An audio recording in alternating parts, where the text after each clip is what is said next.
menjelaskan materi kajian berbahasa Indonesia.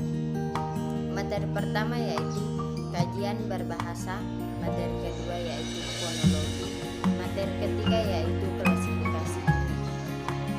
Baik, saya akan menjelaskan materi pertama yaitu kajian berbahasa. Kajian berbahasa terbagi atas 4 yaitu sejarah linguistik, hubungan linguistik dengan nilai, jenis disiplin linguistik, dan yang kelima pengertian dari linguistik. Baik, yang pertama sejarah linguistik.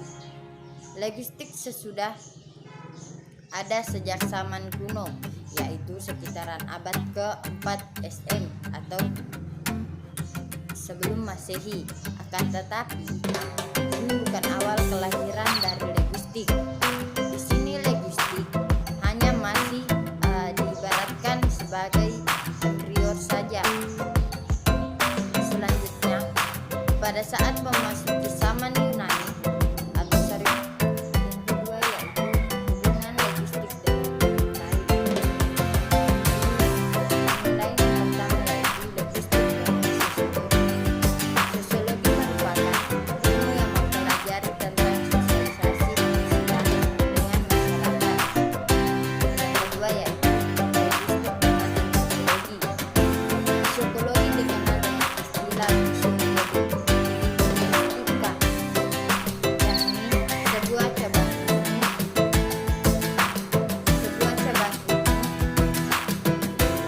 linguistik yang mengkaji variasi bahasa yang berhubungan dengan mental seseorang. Yang ketiga yaitu linguistik dengan informatika, cabang ilmu yang mengkaji antara linguistik dengan informatika, terutama dengan komputer, disebut dengan komputer linguistik. Bagian yang ketiga yaitu jenis subdisiplin linguistik. Yang pertama yaitu fonologis, yang kedua morfologi, yang ketiga sintaksis, yang keempat semantik, yang kelima pragmatik. Bagian-bagian yang keempat yaitu pengertian dari linguistik. Linguistik adalah suatu cabang ilmu yang mengkaji tentang sistem tambang atau arsitektural yang digunakan sekelompok anggota sosial. Materi kedua yaitu materi fonologi. Fonologi terbagi atas 4 yaitu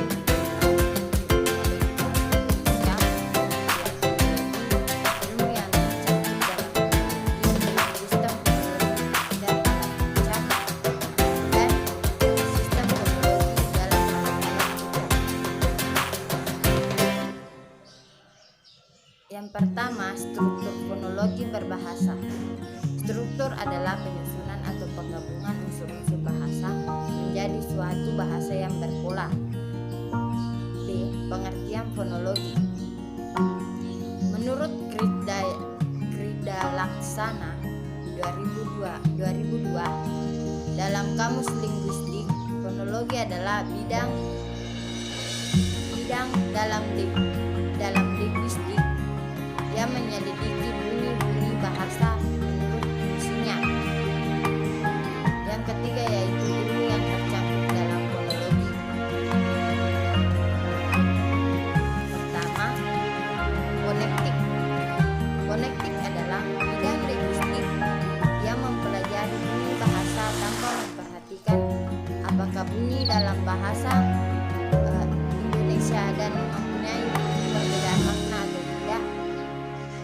Sedangkan fonematik adalah mengkaji bunyi bahasa yang dapat atau dengan demikian dapat disimpulkan bahwa kedua bunyi itu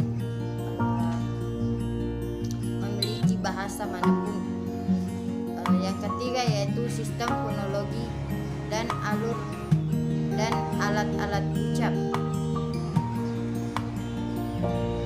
Secara garis besar, alat-alat bicara untuk menghasilkan bunyi bahasa adalah paru-paru, pangkal tenggorokan, tangga kerongkongan, lagu-lagu lunak, lagu-lagu keras, gusi, gigi, bibir, dan lidah. Adapun sistem fonologi dan alat-alat ucap. Klasifikasi bunyi yaitu vokal, konsonan,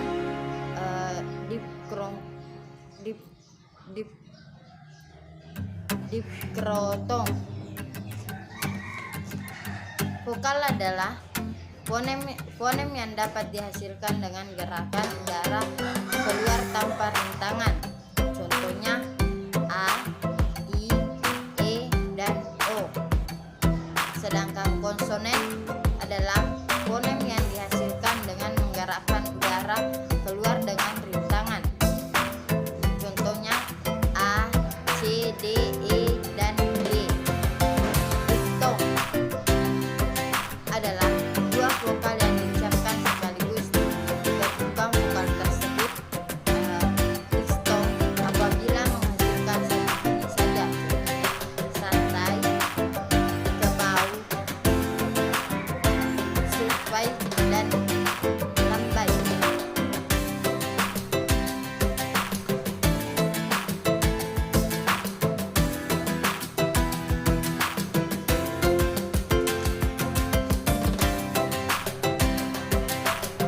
Fonem adalah suatu bunyi bahasa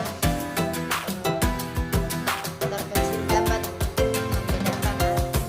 Adapun jumlah fonel dalam kalimat tersebut adalah 7 fonem. Yang pertama mengubah atau garis mendatar, mengabuh, menjadi, diubah menjadi, mencari.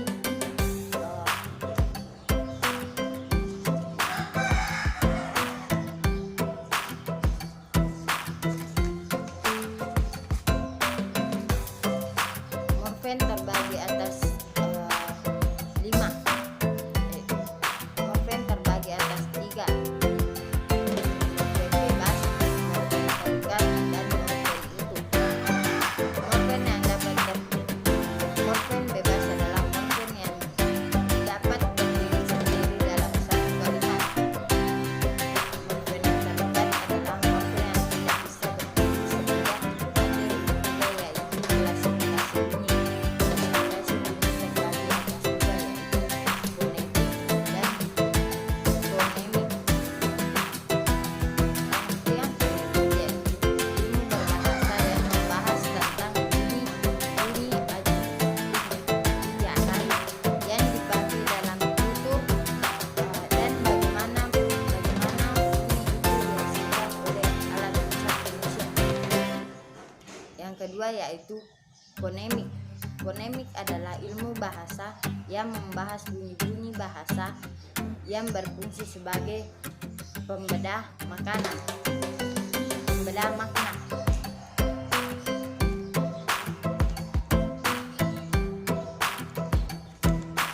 Bagian-bagian dari fonemik yaitu fonem vokal, fonem konsonan, diftong. Fonem vokal yang dihasilkan yaitu posisi bibir bentuk bibir ketika mengucapkan bunyi, lidah, posisi ujung dan belakang lidah ketika mengucapkan bunyi. Yang kedua yaitu fonem konsonan yang dihasilkan yaitu konsonan bibir, konsonan bibir, konsonan gigi, konsonan lagi langit, konsonan lagi lembut, dan konsonan pangkal tenggorokan. Yang ketiga yaitu diftong. Diftong adalah bahasa baru, bahasa Indonesia yang ada pada tahun 1988 yang dinyatakan sebagai vokal yang berubah kualitasnya dalam sistem tulisan Dikton dilambangkan oleh dua huruf, yaitu vokal. Yaitu vokal itu tidak dapat dipisahkan. Bunyi au, au pada kata pulau adalah dikton, sehingga au pada suatu kata laut tidak dapat dipisahkan